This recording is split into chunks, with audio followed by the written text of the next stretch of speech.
Fait que pour commencer, Synology QNAP, on a Mathieu puis John. Mathieu qui nous demande comment est-ce qu'il peut se servir de son Synology pour son entreprise. Puis on a John, lui, qui a acheté un QNAP, qui a essayé de setuper ça lui-même, puis ça marche pas. Fait que comment est-ce comment est-ce qu'il pourrait faire pour s'en servir pour l'entreprise? Comment ça peut être bénéfique?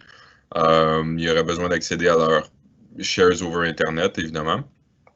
Puis, y a-tu des configs faciles? Y a-tu des tutoriels? Y a-tu des trucs qu'on peut arrimer, qu'on peut facilement accéder pour aller chercher cette information-là?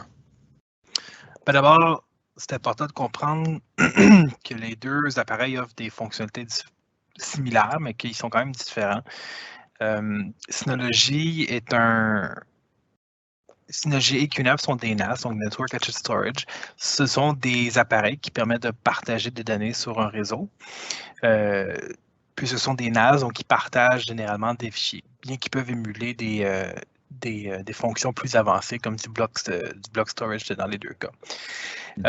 Synology ont des produits tant vraiment d'entrée de gamme, là, ce qui est pour la maison, qui ont aussi des produits Enterprise Grade. C'est la même chose pour QNAP aussi. Par contre, je mettrais QNAP sur une échelle peut-être un peu plus professionnelle parce que ce qui roule à l'arrière, c'est vraiment un noyau kernel, un noyau Linux complet, alors que Synology, c'est ce qu'on appelle BusyBox. C'est un noyau avec un footprint un peu plus petit. Donc, ce que ça apporte vraiment concrètement à l'entreprise, ben oui, c'est des partages de fichiers entre les membres, au même titre qu'un serveur de fichiers le faisait auparavant. On peut remplacer ça par un QNAP.synology. J'appelle ça des NAS là, pour les besoins de la conversation. Bon, le Synology, comme je disais tout à l'heure, il est très facile à utiliser. Il y a vraiment, quand on le connaît pour la première fois, il y a un tutoriel d'installation qui va vraiment vous aider à faire ça facilement, là, à faire des partages, que ce soit pour Windows, pour Mac ou pour les deux. Donc, ça va vous le faire automatiquement pour vous, puis après, ça ira juste à mettre vos fichiers dedans. Dans la Synology, il y a ce qu'on appelle le Package Center qui permet d'installer des ajouts additionnels sur votre Synology, sur votre NAS. Donc, vous pouvez installer, par exemple, un serveur VPN, vous pouvez installer un engin antivirus, vous pouvez installer des outils qui permettent de faire des copies de sauvegarde de vos fichiers ou de votre Office 365 ou votre G Suite. Donc, tout ça localement. Il y a aussi des packages qui vous permettent de faire de la copie vers le cloud, donc d'amener vos packages puis d'en faire une copie dans un engin de stockage, que ce soit Backblaze, OneDrive, Google Drive. Amazon S3, il y en a beaucoup qui offrent le même service. Donc, ça, c'est ce qui concerne Synology. En ce qui concerne QNAP, donc QNAP offre sensiblement les mêmes fonctionnalités. Quand vous démarrez, vous avez le tutoriel d'installation qui va vous guider, qui va vous faire créer votre premier partage. Vous allez pouvoir mettre vos fichiers là-dessus sans problème. On peut également joindre à l'Active Directory. Ça, c'est vrai autant que pour Synology que pour QNAP. Vous pouvez joindre à l'Active Directory pour gérer les usagers et les permissions sur les fichiers qu'ils peuvent avoir. Je suis capable d'avoir du SSO si j'utilise déjà une plateforme comme G Suite ou Office 365. Oui, exactement. Ce qui est intéressant aussi avec QNAP, dans les modèles plus avancés, il y a également un engin de virtualisation que vous pouvez rouler dessus. Donc, vous pouvez avoir des machines virtuelles qui roulent directement sur votre QNAP. Donc, ça peut éventuellement même vous sauver d'avoir acheté un serveur de virtualisation pour pouvoir rouler ici des petites VM, bien sûr. Là, on s'entend, on ne fera pas du machine learning ou de l'AI là-dessus, là, mais vous pouvez quand même rouler des petites machines virtuelles facilement directement sur le QNAP. Donc, c'est une autre fonctionnalité qui est très intéressante du côté QNAP. Puis en termes de facilité, tu l'as effleuré tantôt, mais si je suis un utilisateur là, qui connaît moins ça, je devrais opter plus vers une solution comme Synology, de ce que je comprends. QNAP peut offrir des fonctionnalités un petit peu plus avancées, mais il requiert quand même certaines connaissances, tandis que Synology, bon, right off the box, je peux utiliser ça. C'est fait autant pour utiliser ça chez moi ou dans une PME. Donc, je serais capable en tant que propriétaire d'entreprise d'utiliser ce genre de plateforme-là, de la setuper, puis d'avoir accès à mes fichiers. Là. Avec une heure de configuration, oui, tout à fait.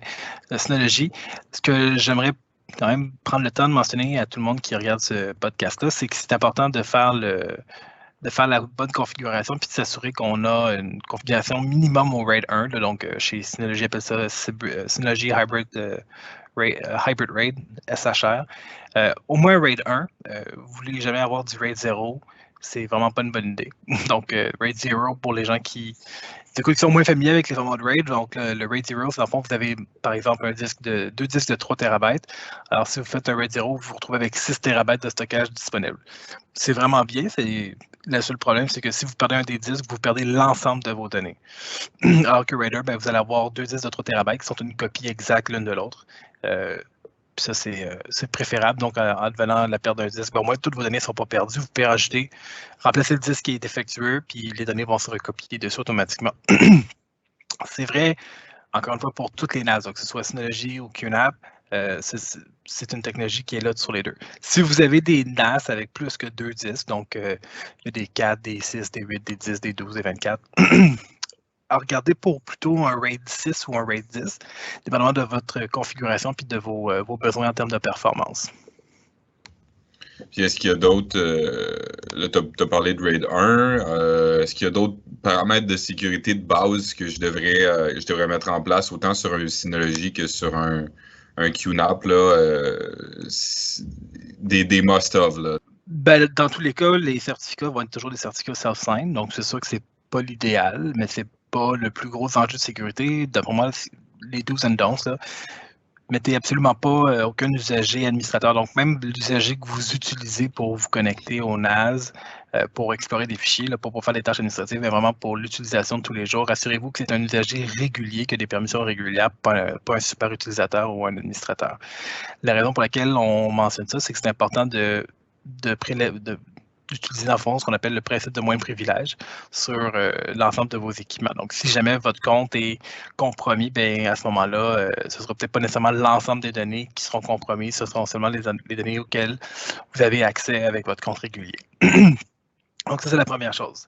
La deuxième chose, c'est évidemment, désactiver les fonctions que vous n'utilisez pas. Donc, si vous n'utilisez pas NFS, si vous n'utilisez pas AFP, désactiver les protocoles que vous n'utilisez pas. C'est toujours une bonne pratique de sécurité de le faire. Puis la troisième chose, c'est si vous ne servez pas de SSH ou de Telnet, en fait, Telnet, vous devrez toujours désactiver. Si vous ne servez pas des fonctions avancées comme SSH, désactivez-le, activez-le au besoin, tout simplement. Donc, je devrais le désactiver par défaut puis l'activer juste quand j'en ai besoin. Puis, tout ce qui est fonctionnalité multimédia, là, tu as des trucs pour streamer du iTunes ou des vidéos. Est-ce que ça peut vraiment m'être utile, de un? Est-ce que je suis mieux de désactiver ça, juste me servir du gestionnaire de fichiers? Mais ça dépend de vos besoins. Si c'est quelque chose dont vous avez besoin, puis c'est une fonctionnalité que vous utilisez, utilisez-la sans problème. Ça revient à ce que je disais tout à l'heure, désactivez ce que vous n'utilisez pas. Donc, si vous n'utilisez pas les fonctions de streaming, ne l'utilisez pas, désactivez-les par défaut. Donc, ça va réduire la charge sur le processeur de votre NAS. Puis, deuxièmement, ça augmente votre posture de sécurité en enlevant une surface d'attaque potentielle. Mm-hmm. Puis, en termes de ce qui est de l'accès à distance à mes fichiers, est-ce que j'ouvre les ports de mon pare-feu directement sur le Synology? Est-ce qu'il y a des applications en place que je pourrais utiliser pour accéder à mes fichiers de n'importe où? Exemple, là, je veux mettre ça dans mon entreprise parce que j'ai besoin d'accéder à mes fichiers à l'externe. C'est quoi les meilleures méthodes de le faire? Puis comment est-ce que je peux toujours y avoir accès, mais de manière plus sécuritaire, là? Bon, alors, les produits Synology et QNAP ont des logiciels propriétaires qui vous permettent d'accéder à vos fichiers via un web browser régulier. Donc, c'est Cloud Station, si je ne m'abuse, sur Synology. Le nom chez QNAP m'échappe, mais vous avez la possibilité de le faire, donc d'accéder à vos fichiers sur Internet. Donc, c'est important de quand même réaliser que si vous décidez d'aller dans cette direction-là, vous ouvrez une porte d'Internet sur vos fichiers. Donc, si ce sont des données très sensibles et que votre mot de passe est Allo 123, ben, ça se peut que vos fichiers ne soient pas tellement en sécurité. Donc, c'est à vous à juger le pour et le contre. Si vous pensez que c'est une bonne façon de le faire, alors, puis c'est quelque chose de pratique pour vous, puis c'est des fichiers qui ont peu d'importance, alors oui, ça peut être une bonne solution. Ce sont des fichiers qui ont une valeur certaine pour l'entreprise ou pour vous. À ce moment-là, je vous recommanderais peut-être plus d'ouvrir un VPN vers votre NAS. Alors, encore une fois, que ce soit QNAP ou Synology, les deux offrent des solutions VPN right off the box.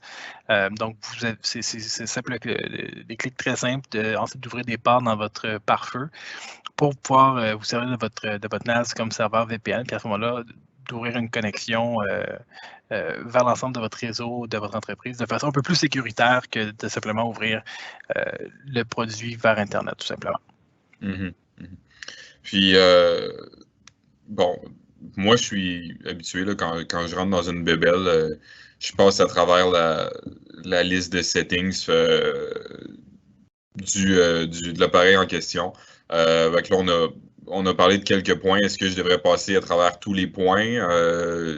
C'est quoi la meilleure méthode?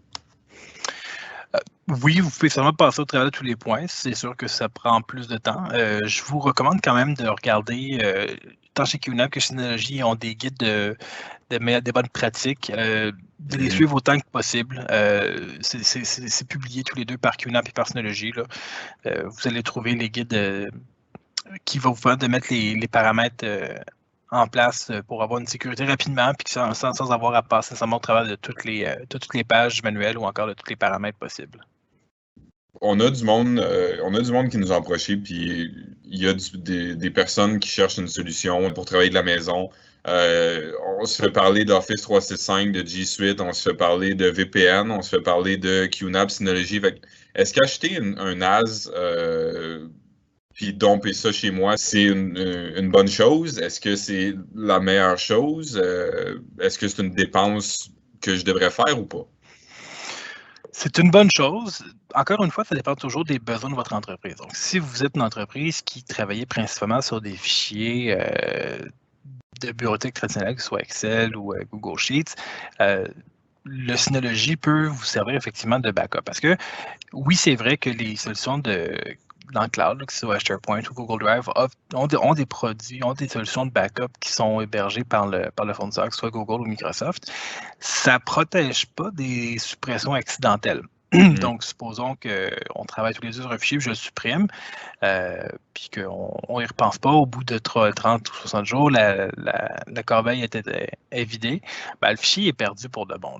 Vous n'ouvrez pas un appel chez Microsoft ou chez Google, dire « Ah, j'ai perdu mon fichier de 60 jours ». C'est votre problème. Donc, pour ça, Synology, puis QNAP aussi l'offre des produits qui permettent de prendre en backup l'ensemble de votre tenant Office 365 ou Google. Donc oui, c'est une bonne chose. Maintenant, si au contraire, vous travaillez principalement sur votre serveur de fichiers, donc si votre NAS devient votre source principale de fichiers, à ce moment-là, ça va être important d'avoir une copie de sauvegarde. Donc, copier les fichiers que vous avez là-dessus vers SharePoint, vers OneDrive, vers Google Drive, vers ce que vous voulez. Mais assurez-vous d'avoir une copie de sauvegarde. Le message, dans le fond, derrière tout ça, c'est vous ne devriez pas avoir qu'une seule copie de vos données. Donc, en informatique, dans le domaine des backups, il y a une règle qu'on appelle la règle du 3-2-1. Donc, c'est toujours 3 copies des données sur 2 médias différents, dont un qui est hors site. Donc, 3 copies des données. Si vous en avez une sur votre NAS, une sur votre... supposons un backup sur un disque externe qui est attaché à votre NAS, puis une copie dans le cloud. Ça, ce serait le scénario idéal. Donc, 3 copies de vos données, dont une qui est hors site, dans le cloud, puis sur 2 médias différents, donc le NAS puis le cloud. Alors, ça fait la règle du 3-2-1. Puis, Office 365, bon, solution VPN pour débuter. Je peux le faire à travers mon routeur, je peux le faire à travers un NAS. C'est une bébelle que je mets en place, que j'achète, que je mets en place. Office 365, j'ai des frais récurrents associés à ça. Est-ce qu'un Synology ou un QNAP ou toute autre marque de NAS, est-ce que j'ai des frais de licence, des frais récurrents qui sont associés à ça? Ou bien est-ce que j'achète la boîte, je configure ça, je mets ça en place chez moi, puis ça s'arrête là? La boîte en tant que telle, non, il n'y aura pas de frais récurrents. Donc, hormis l'électricité que vous utilisez pour la faire rouler, puis les disques qui peuvent changer, les Internet, tout ça. Autrement, non, il n'y a pas de frais récurrents. La seule chose, comme je vous dis, c'est la copie de sauvegarde. Si vous n'êtes pas à l'aise d'avoir des frais récurrents pour une solution cloud, à ce moment-là, vous pouvez très bien prendre des disques externes puis les amener dans un endroit qui est différent. Là. Donc, si vous en avez un au bureau, amenez les disques à la maison, faites vos backups, amenez-les à la maison, amenez-les dans un autre bureau. Ou vous pouvez encore les faire, la réplication sur Internet automatiquement. Si vous en achetez deux, vous pouvez en mettre un à la maison puis un au bureau. Faire la réplication automatiquement entre les deux appareils. Donc ça, c'est une possibilité. Vous n'êtes pas obligé d'avoir des frais récurrents pour des solutions cloud. Vous pouvez prendre des solutions traditionnelles qui sont un coût fixe, un coût unique, et puis après ça, vous n'y pensez plus jusqu'à temps que vous avez besoin de le remplacer ou avoir des opérations dessus.